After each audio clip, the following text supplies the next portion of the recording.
សួស្តីបងបាទសម្រាប់អីគួយគឺមានចូល stock បន្ថែមហើយសម្រាប់ប្រភេទ X Cross បាទ X Cross Fire ស៊េរីនេះគឺវាជាប្រភេទស៊េរីអីគួយបាទចំនួនមុនបាទចំនួនមុនហើយមែនតើគឺវាដាច់ stock មករយៈធំហើយបាទ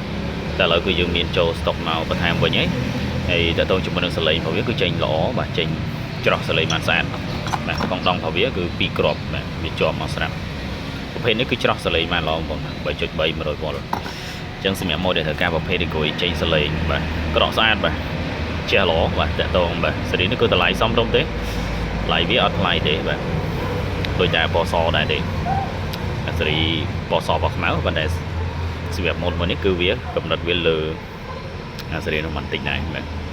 ចឹងសម្រាប់ម៉ូដែលត្រូវការប្រភេទគួយបាទយើងមានច្រើនຂະຫນាតច្រើនប្រភេទដែរបាទ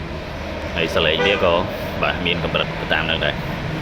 អូខេសម្រាប់ម៉ូដែលមានតម្រូវការប្រភេទគួយ X Cross Fire បាទម៉ូចាស់គឺគាត់ស្គាល់ហើយគាត់ធ្លាប់ប្រើហើយបាទស៊េរីនេះហើយតាក់ទងមកបានអរគុណ